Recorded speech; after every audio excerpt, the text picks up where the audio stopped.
Welcome to Meeple, uniting players around the world. A 30-minute exploration of PJ and Gareth's board game experiences from across both sides of the Atlantic.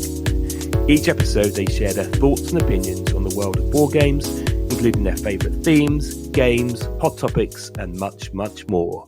Gareth's on vacation. He decided to go to Greece with his family and leave me all by myself again. And so I have complete and total control. So I've asked one of our good friends, Kristen Matt, to join me this week in interviewing our guest. Kristen, thank you for doing this. How are you? I am good, and you are so welcome. This is my first time co-hosting anything, so I apologize for any mistakes in advance, but I'm happy to be here. This is great. There are only mistakes, only opportunities. True. But yes. Gareth and I talk about wanting to generate more co-hosts. We want the podcast to grow in such a way where it's not just Gareth and I anymore. And there's always two content creators who are interviewing designers and artists, and want to try to, like the tagline says, unite the world, right? Unite players around the world. So thanks for doing this. Sure. And you're also a game designer in your own right, which makes you a perfect candidate for this interview with our special guest. We have game designer Danielle Reynolds of the recent hit and Gen Con Trending 2024 award that was given to you on Sunday. Danielle Reynolds. Danielle, how are you? I am doing good, and my voice is mostly back from Gen Con, surprisingly, pretty quick. You do sound good after 5 days in Gen Con. Oh, I was there. No, I was there for 6 days working. Yeah, 6 wow. days. On Tuesday, and I left on Monday. Yeah, they got us there extra long. That is crazy. Multiple events before the show even starts. Well, you're kind of a machine in this industry. Like you're just pumping out and play testing so many games and designing so many. Obviously, Her Story, everyone knows about. Love the game, but your most recent hit, Caution Signs. I want to start with the award from Gen Con real quick. So what was that like when they made the announcement? I saw you posted pictures. That was the best of Gen Con. Yeah. Right. Like, how cool was that? No, it was super cool. It was funny because Scott was worried. He's like, I mean, in his view, he has Hughes and Q's. He has Boop, like 2 massive successes. His next one is Caution Signs. And like, yeah, it was doing good. It just got released. And I kept telling him, I was like, dude, you're not seeing like everywhere I take it. People are playing it everywhere. And then we get this award, and I sent him a text message because I had it in my hand, and I was like, where are you? Come to the booth right now. We're taking pictures and stuff. And then he like zooms his way over, and I was like, woo, because I've never had a best of anything before. Oh, that's awesome. Congratulations. Yeah. Thanks. I didn't actually know the award existed, which made it kind of that much better because it's not something I could like, not to say force someone into or be like nudge, right. I don't know. I've noticed now since working in the industry that there are a lot of awards that you have to like pay to be nominated for, or like it's popularity vote. And it's just like, when it's a situation not like that, it means so much more to me. Absolutely. Yeah. It's well deserved. So I want to ask you, since you brought up Scott, I wanted to ask about your partnership with Scott. How did that come about? How did the two of you, your project started? And can you tell us a little bit about that? Yeah. So I met him 2 PAX Unplugs ago. And it was actually when Boop released. He was at the Smirk and Dagger Boop. And I had like known Kurt because he was one of the publishers I would pitch to when, I was starting out. And I was like, ooh, cute cat game and stuff. And so I was like, tell me about it. And then the guy is just like, well, I actually designed it. And it was Scott and stuff. And he like explains it to me. And I'm like, all right, sold. Like, I'll buy it and stuff. And so I have him sign it because I could tell he wanted to. Well, he had a marker and stuff. So I was like, sign it. And we started talking. And I like give him my card because I have a podcast called Game Design Unboxed. And I tell him I want him on it because I find out he did Hughes and Q's. And I used to work for Fujifilm Graphic Systems, like doing like printing and stuff. So it's like I was very familiar with printing, and he also had a printer background. So we kind of like nerded out in that brief period of time because I had an exhibitor badge. So this was like before the hall opened. So I had time to have a real conversation with him. So exchange information, our business cards. I followed up. He went on my show, and just like before and after recording, we like got to know each other more and stuff. And we just hit it off, and we both ended up being special guests at Tantrum Con. He has known Monica for quite some time because his wife is very close to Monica, who runs Tantrum Con. And Daryl Andrews had recommended me as a special guest. And so Monica's like, ooh, I got to interview this girl and see what she's about.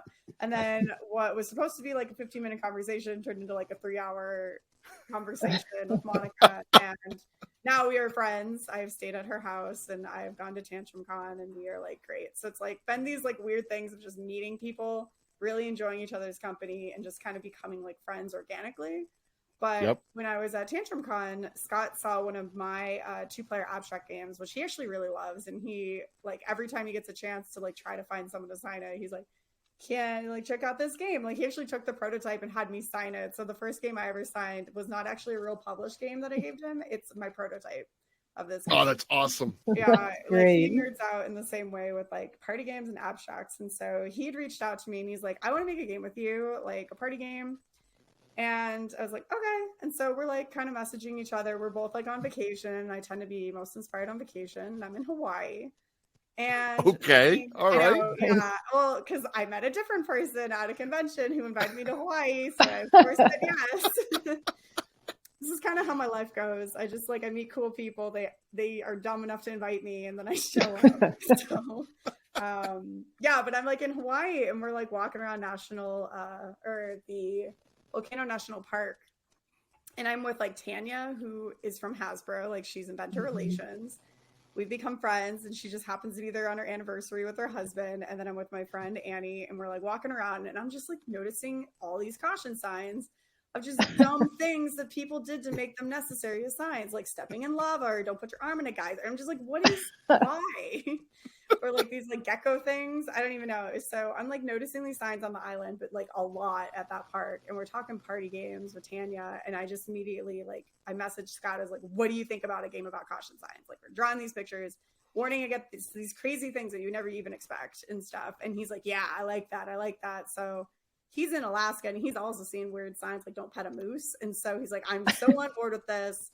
We both get back from our vacations. We hop on a call. We get up like a Google spreadsheet, plugging in like words, decide to split up the cards in half. I like quickly put together a play test, like a prototype, bring it over to Maine with my friends. We played the crap out of it. My friend stole my prototype. She still has my original prototype. And then, yeah, just like 2-ish weeks later, we pitched it at Gen Con, and he made the like fancy version that had the split cards. And that was the first time I ever saw that look, and just like the product of how it looked as a little caution sign forming. We showed it, and we got 2 offers at the show. And that's never happened to me before. And I was just like, oh my God. And there's a bunch of other people interested, but like the 2 offers we got, one of them said, hey, you got to let us know in 2 weeks. We're not doing this like back and forth thing.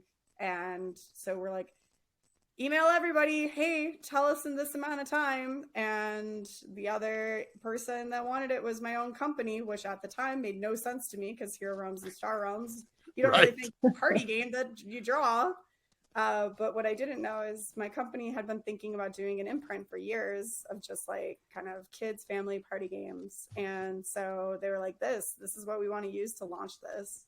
Like, what do you think? Sign your game with your own company. And I'm like, hey, Scott, so what do you think? So we had a conversation, and we did decide to like sign it with Wise Wizard, and I got to launch Wacky Wizard as the project director. So I kind of like upgraded my title from project manager of Wise Wizard to project director of Wacky Wizard, and was in charge of the imprint. So it was a pretty crazy story. That's awesome. Yeah. That is incredible. Your story about Scott, kind of that organic relationship, is so similar to Gareth and I's friendship, where, and our listeners have heard this so many times, but I showed up on his Meeple Monday during the pandemic, and what was supposed to be a 30-minute conversation was a 4-hour Instagram live of just him and I talking. And we've been friends ever since. Watching at the end. So it was interesting because you had like 30, 40 people watching, and then it went down to like 2. Yeah, that's what I was wondering. But then it got to be 5 o'clock in the afternoon in the United States because it was 8 o'clock at night in England to start. Yeah. And so people started getting off work and checking their Instagram. Then the numbers went up again. We're like, yep. Yeah. That's cool. So cute. That's interesting. I like that. Yeah. No. So tell me more about play testing, because I've watched you post. Gosh, it feels like forever, but it was probably like a flash in the pan. You were constantly taking photos, posting them on Instagram and other social media platforms, basically taking caution signs everywhere you went. And with your family, with anyone, I imagine, right? Playing accurate. Caution signs. Is that how you approach that, or did you do, like, what are all the playtesting avenues that you used for caution signs? Oh, are we talking just like how I found my playtesters? Yeah. Yeah. So honestly, you're not wrong. I brought my prototype freaking everywhere. Like, I had the most interesting meetups with people. Like, I was in New York City at a bar, and there was a bunch of Brazilian women celebrating hitting 40 years old, and it was just like a bunch of cousins, and I had them play, and it was really cool because it made me, like, that's how I stripped out a few words that were like really difficult for non-local like language speakers. But also at the back of the rule book now we have like little rules for like kids or for people who don't speak English or whatever current language the game is in, because hopefully someday it'll be in other languages. But just like those are some little play tests that I did. Or like I went to schools for like during the summer, like their summer programs.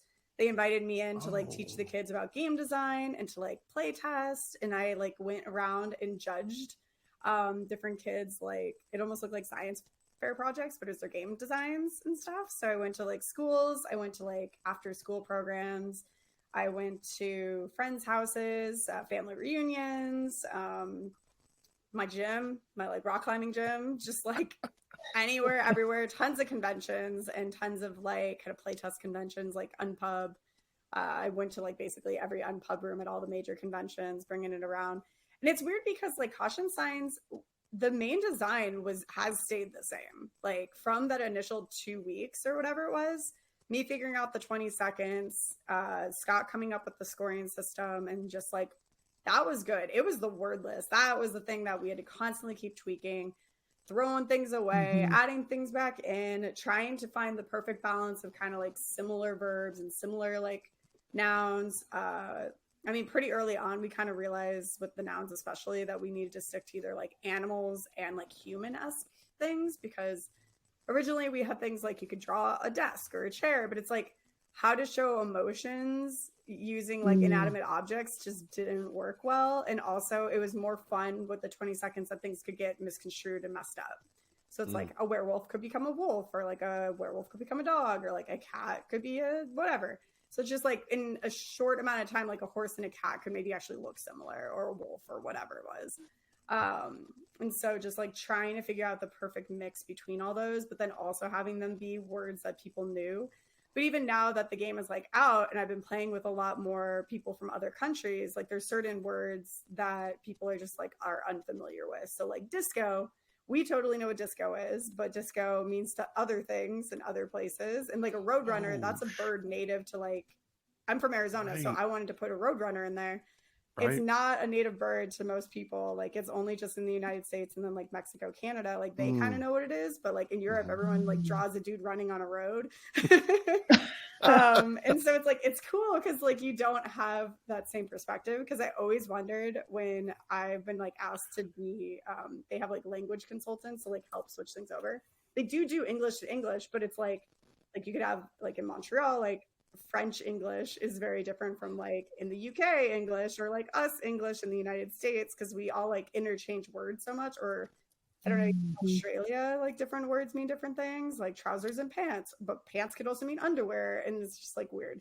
So yeah, so it's like you learn a lot through making these kind of word games, but it's super fun to test. And just like anywhere I went, if I was playing at a bar, just like random people would be like, wait, can I play this too? And I was like, heck yeah, you can. Sit on down.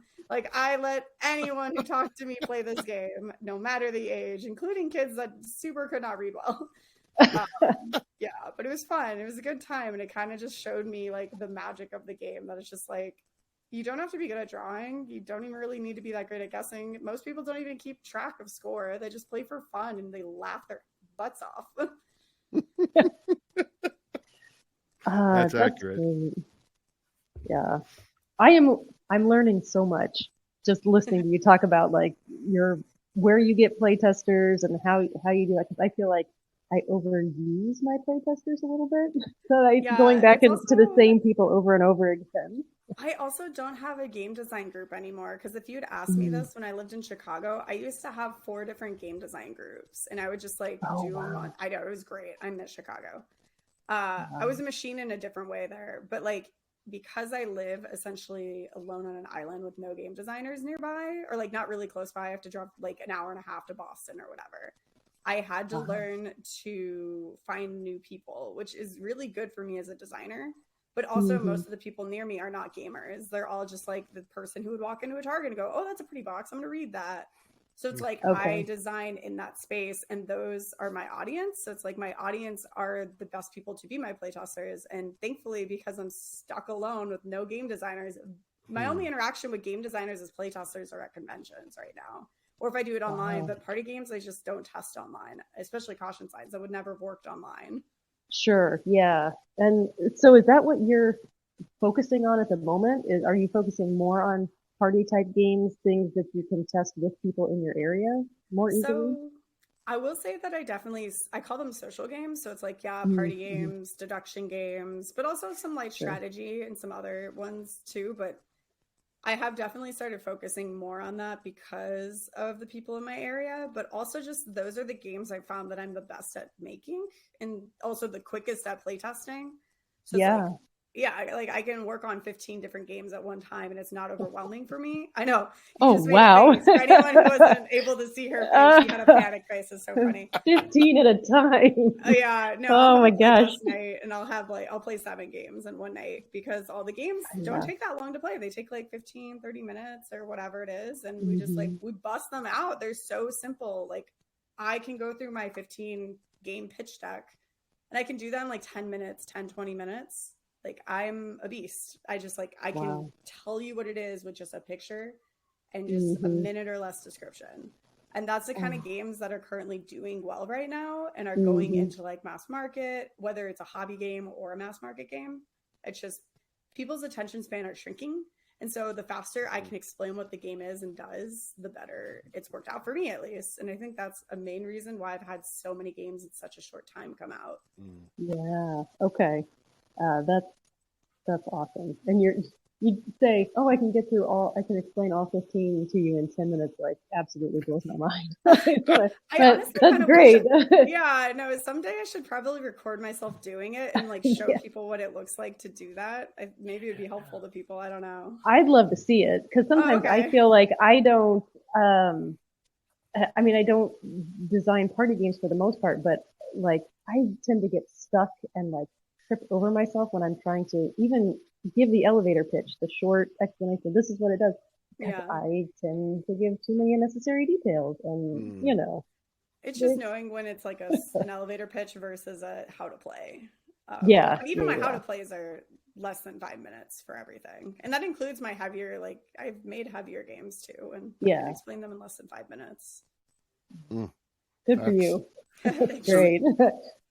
The two of you have just confirmed to me, there's a quote from Lord Chesterton in 16th century, and he wrote a letter. He goes, I'm sorry I wrote you a 20-page letter. I didn't have time to write you a 1-page letter.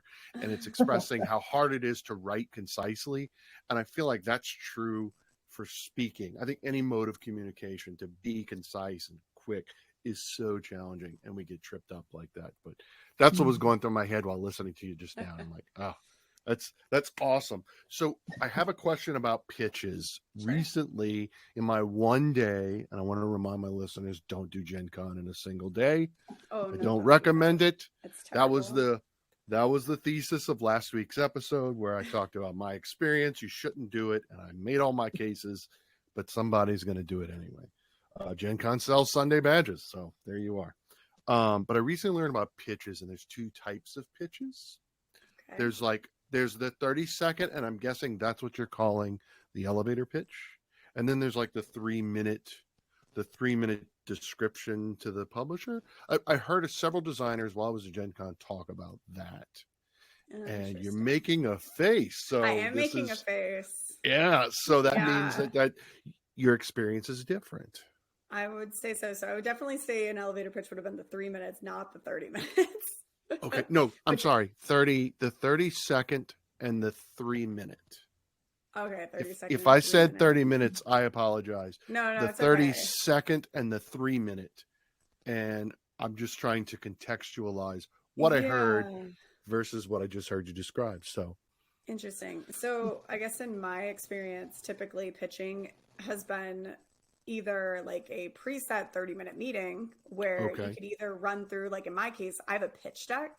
So what I'll do is I'll bring my prototypes, but I will have my pitch deck out, which is just like a slideshow and of cell sheets, just all in the same look.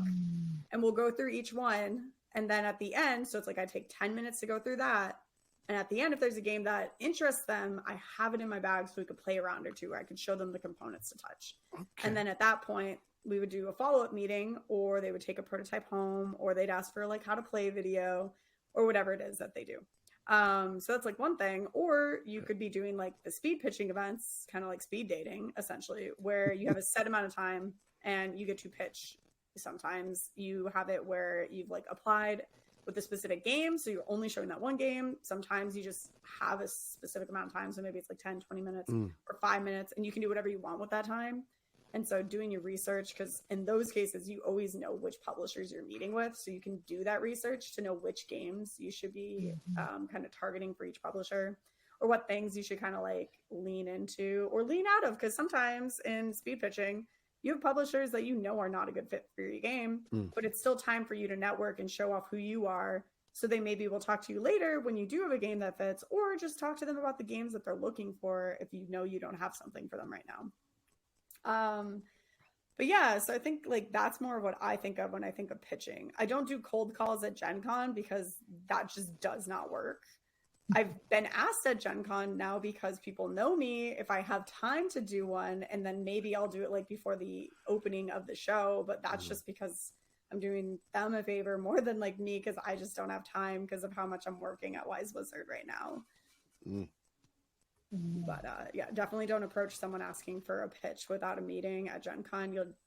You're probably going to get a no, and it's not going to be because it's you. It's just because everyone has their schedules booked out like 2 weeks at least in advance. That sounds right. In fact, in last week's episode talking about my experience, I made the comment about the content creators that I was hanging out with. We know a small group of us that are close friends, and they're all have meetings. You know, that still boggles my mind. I have not yet scheduled a meeting with anyone yet. But you know, maybe I'll change that. Gen Con will kill you. That's crazy. that is just insane.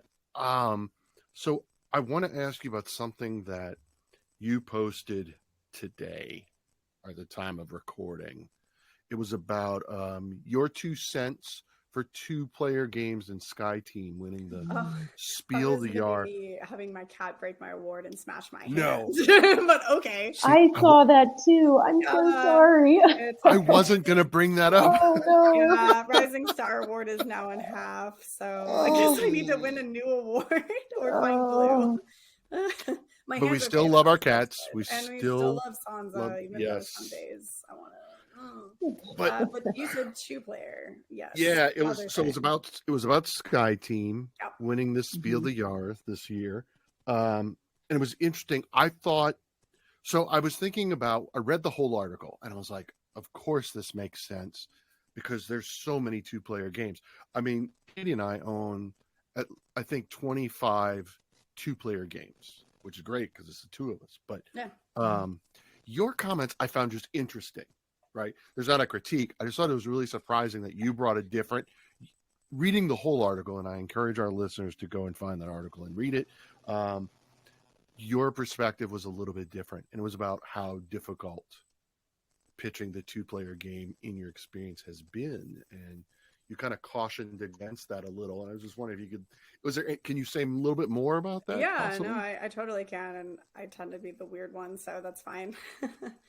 Well, for one, I would say Sky Team, I actually don't necessarily think it was because it's a 2-player game that it did so well. I think it was the co-op nature of it. Like cooperative games have been on the rise for a while. That's why I've been designing a lot of like cooperative party games and like social games.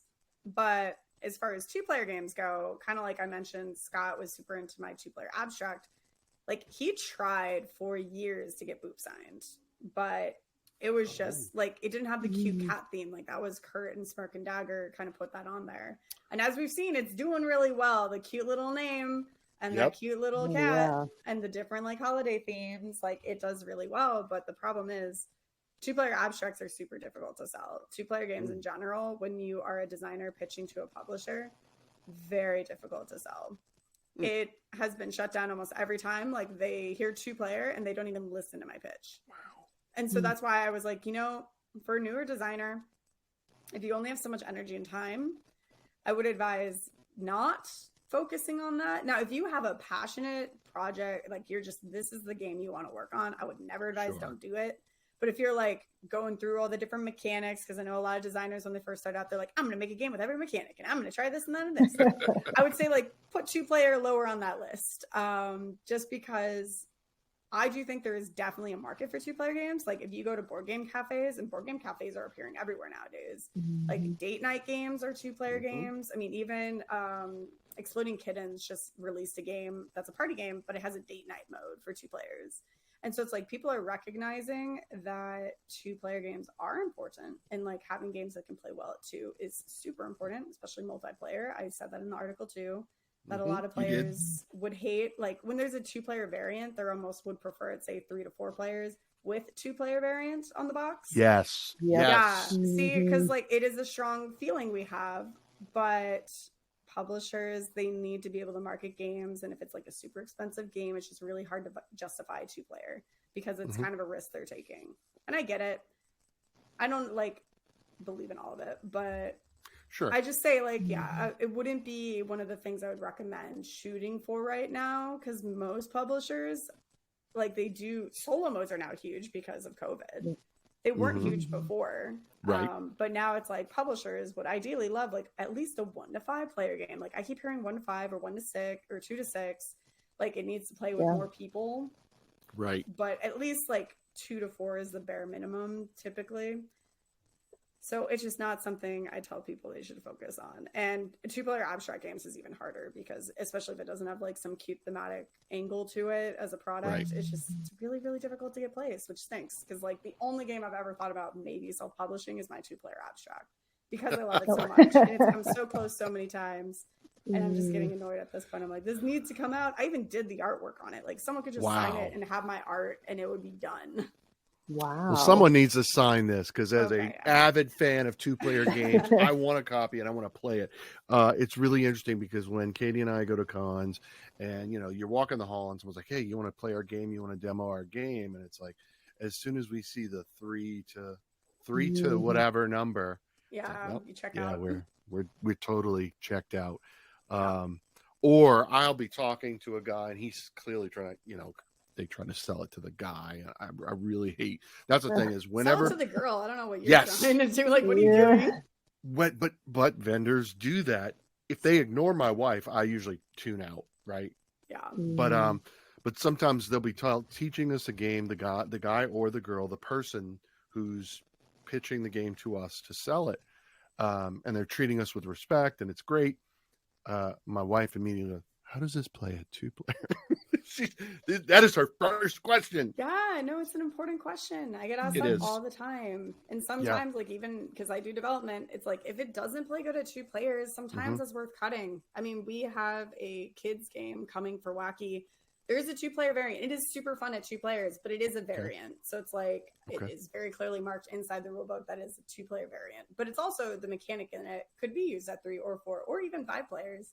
So we even have a little note that says, if you like this, add it to the rest of the player counts, because it's just like fun because you're adding in like a little dummy player that we call a Waddlebot because it's a little penguin.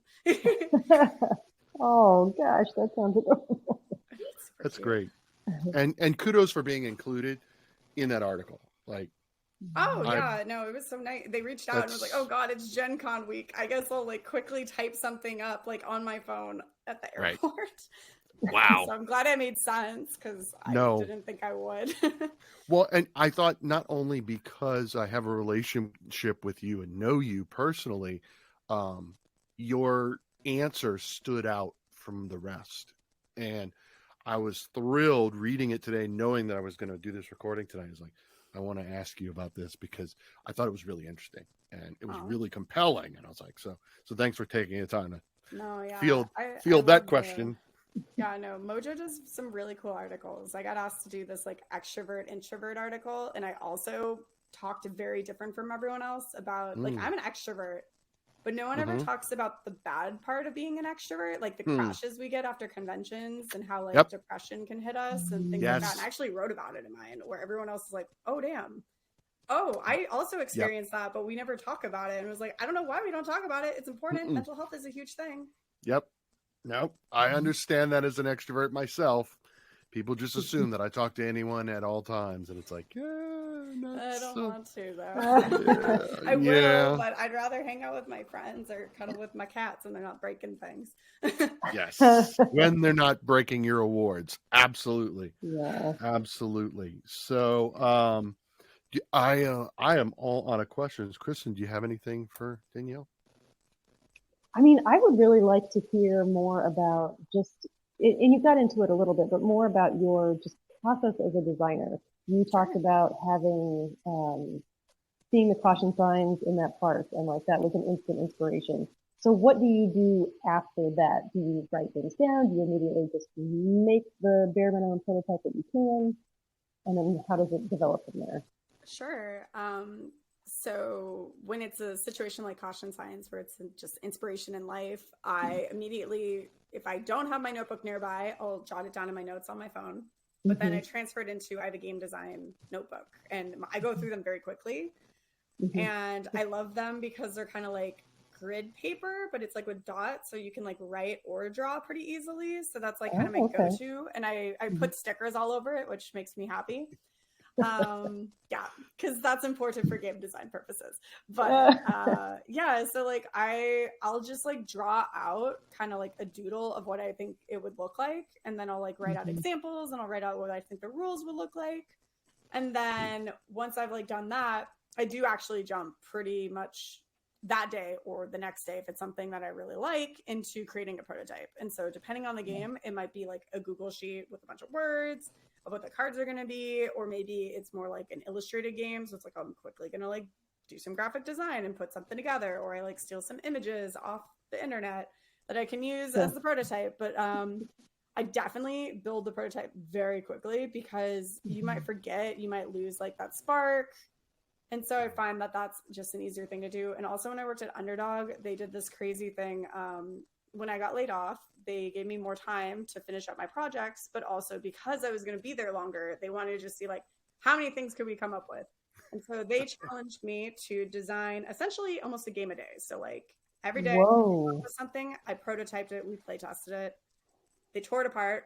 I would come up with the second version of it the next day. We would I would change it, prototype, play test, and then toss it, and then repeat for like 2 months. I became a crazy ass machine. Where it's just like just pumping them out. And I still have that. Like my brain, the muscle has been created to do that. Right. And so I am able to kind of not cut corners, but make things faster for myself. Okay. And I thankfully have a lot of like friends that are very willing to be like playtesters and be my like little dummies to just be like, hey, we're going to do this. Okay, actually this round we're going to change this. Okay, this round we're going to do this. And they're like very excited to be a part of that process, because they like having the ability to say when they like something or when they don't like something. Like I have a few of them that are very opinionated about games. And they're not even gamers, but they're just like, oh, Monopoly, if they had changed this. And I was like, well then, like in this game, what would you be like, this game? But yeah, so like really just like getting it out as fast as possible out of my head and like onto the table to see if it's something worth investing in, because like I'm okay to just throw away a prototype at this point. Now that I've done the other side where it's like inventor relations, if I'm going to reject if I would reject it, I'm not going to put time into it. And so I've gotten a lot better at like kind of killing off my darlings or like rebooting previous things that I maybe liked a lot before. Or if I get stuck on something, I'll add a co-designer who has like a skill set that I didn't have. And it's kind of cool to be able to do that. But it's also my process for like inspired designs is very different from my process if someone reaches out to me asking for me to design something within like a spec that they have. Like that's super different too. Because like in that case, they're telling me like, hey, this game's going to cost this much money. It needs to be this theme. We want this kind of play pattern and we need this and that and this. And here's your timeline. Like that is a very different challenge where in a case like that, I actually sometimes will pull out like a dry erase board and or I also have dry erase cards, which are super fun for prototyping because I'll just like write on them and then I'll whip them out versus my kind of game. I would just already do the spreadsheet. I print them out. I'd use my cutter and I'd have cards. Also, I don't sleeve things. That is not a thing. I print on thicker paper and I just cut them so then it feels like a card. It saves me so much time. Okay. Yeah, see, I am learning so much. Happy to help. Yeah, no, yes. I like being as efficient as possible because I pack way too much into my life at one time. So I'm just like, how can I cut some corners and make this faster for myself? Okay, so I do have a follow-up question. When you talk about a publisher coming to you saying, I need this within these stipulations, how do you deal with that in your mind? Like, how do you find inspiration within this sort of rubric, I guess, of what has to be inside done? The box instead of outside the box. Right. Like, well, I have to do it this way. I'm not just inspired by something that I saw or did. Like, how is that different for you in your mind? So it's different because what I'll be doing is once I know what they're looking for, I create kind of like a presentation that I'll give to them, which will, depending on like how in depth I go, it might just be like a paragraph of this is the gameplay and like this is kind of your overview. Sometimes I include like an image of like what it would look like for setup or like what a hand or a card or whatever, like kind of like some mocked up rules, but typically it's just like a few different concept paragraphs. On average, I do like 5. And then we kind of talk through like what are the ideas or what are the pieces they like of those things. But really what I'm pulling from is kind of like a toolbox of games I played before that kind of fit that theme. And so like, for example, or I'll give 2 examples. So one was this game called Cluckle that I worked on when I was at GPI. It was with Big G Creative. Basically at a Chinese warehouse, they had this rubber chicken that could shoot something out of its butt. And so they're like, we would like a spelling kids game, this piece. And I'm like, let's go. All right. So I was like, what can come out of a chicken's butt? Let's make it a die. So it's like a D20. And so you have it. Yeah. And when you're rolling it, the number on it is just telling you how long the word needs to be. And the tiles are little eggs that you flip over and it's got letters. And so you're just trying to speed build words and stuff. So it's like really cute. So you use the chicken, it poops. Figure out how long it is, you erase, you build this word, and then you grab the chicken by the neck when you built it before someone else. So it's very cute, very simple. So that was like, okay, well, I have this chicken that shoots something out of its butt, and they want it to be a spelling game. I am very bad at spelling. I like designing games for things I'm bad at. So like, it's just I do. I don't know. Or things that I don't like. I like to try to make a version of it I do like. Yeah. Like I don't like trick-taking games. So I designed a game where you put in the numbers for a trick-taking game. So yeah. So that was kind of fun. I was just like, here, let's try this. And I just start prototyping that. I stole like, what is the banana spelling game?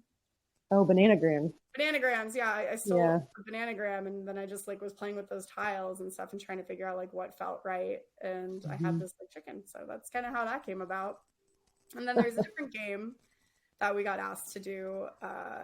Also, it was with like Big G. They were like, "Hey, Target wants a music party game, like to put in kind of like their section where like Cards Against Humanity and things like that. So we needed to be like a play pattern that fits that section. Wanted to be music themed." What can you do? And I had already had a prototype called What's the Vibe, based off a girl I was dating because she was like a musician and she'd always be my like co-pilot when I was driving and like DJ and stuff. And I'd always ask her, what's the vibe like for what we're going to play? Nice. And so my original design, the idea was just like what songs would populate at the top of a Spotify list. Cause like if the Spotify list, I don't know if you've ever done this, but I'll type random things into Spotify, like like a dragon playlist and just see what comes up for that. So like I'll just do that, or like on the toilet, or like in the shower, just like, yeah. So it's like I'd already built a game like that, but I was like, okay, so we don't have the license to Spotify, but what's something else that more people would relate to? And it's like, well, memories. Like a lot of songs, when you hear it, a memory pops up. So, or like in movies, when like a memory or just like a piece of it happens, like there's specific songs that are just so perfect for it. But also song titles make excellent answers. And so I was like, okay, so that time I got crop dusted in the elevator, Push It, Don't Stand Too Close to Me, like Toxic, like all of these songs work so well as answers. And I was like, done, we're doing that. And because I was coming up with the product, I was like, all right, how do we make this a judge voting game?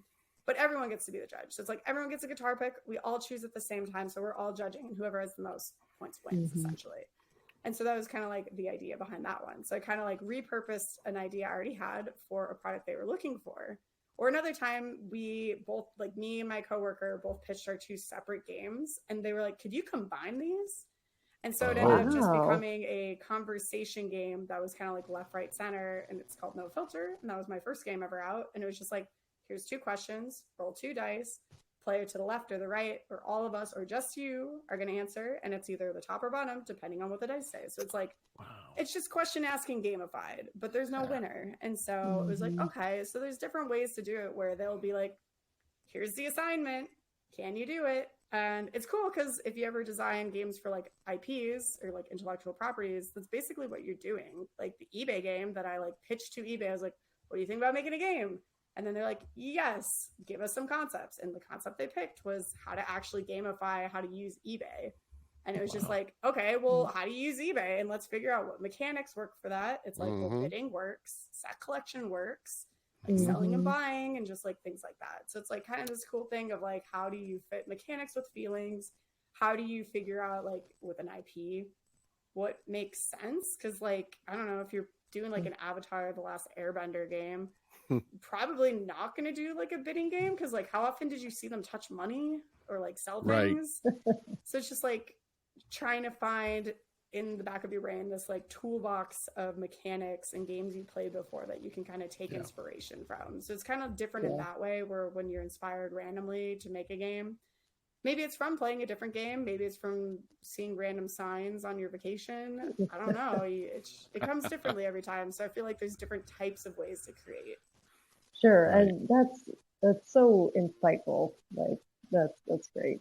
Like I said before, I'm learning so much with interviews. No, I love so it. Thank you. Love answering these questions. They're so fun for me, because I wish someone had told me these things so I didn't have to learn it myself.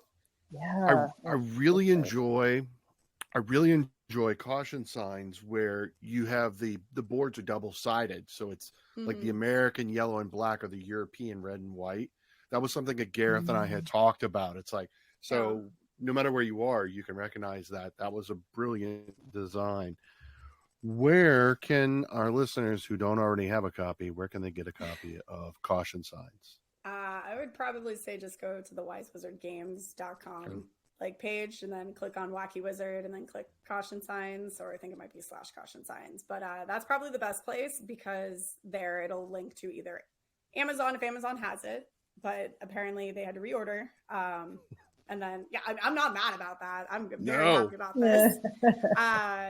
Or like through our website. But we also are going to be at some conventions. So we'll be at Essen. We will be at PAX Unplugged this year. And then next year we're at PAX East, Origins, Gen Con, UK Games Expo. And I think that's everything. Yes. Maybe there's that is some other great ones, but it's quite a few different places. That's awesome. That is fantastic. So, where can anyone who doesn't already follow you, where can they follow you on your social platforms? So I'm under Token Gamer, and that's TOKEN, and then Gamer like GAYMER. And that's going to be for Instagram, Twitter, or X, Blue Sky. Right. And then I have a website. It's dmarcreativegroup.com. But like, honestly, I should probably update that again, because I do have some more games coming and I have not updated it yet. So, oops, my bad.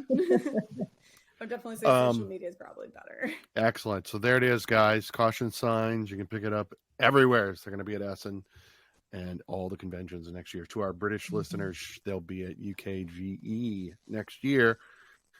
We're toying with the idea of going. We've got we've got the friends. Now we just need to get there, right? So there's a new feature in the podcast that recently we've started where I would read the intro from a random board game rule book and do kind of a voiceover, but I wouldn't tell you what it is. Our guests would, message us and try and see if they can figure it out. Obviously, in honor of you and your game, I'm going to do a voiceover on the, I guess you can call it the blurb on the back of the box, because you don't have one in your rule book. I was disappointed.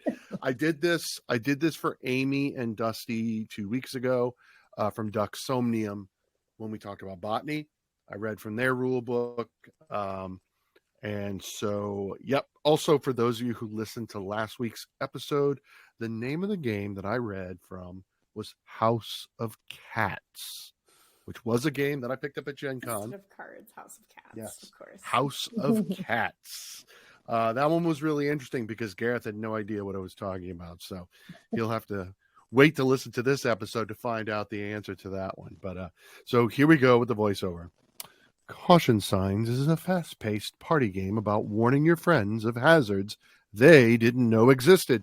Whether you encounter a stylish rhino, gassy monkeys, or melting babies, you have only 20 seconds to sketch a caution sign to signal others to be on the lookout. 10,000 possible card combinations guarantee that no two games will be remotely alike. Caution Signs includes everything you need for your next game night with 200 game cards, 8 sketching boards, 8 markers, a scoreboard, and rules, and 2 additional cards if you were at Gen Con this year, which I was. So that is the voiceover for Caution Signs. I am free to anyone who wants me to do voiceovers for their advertising for future projects. Danielle, if you need some help, I'm here.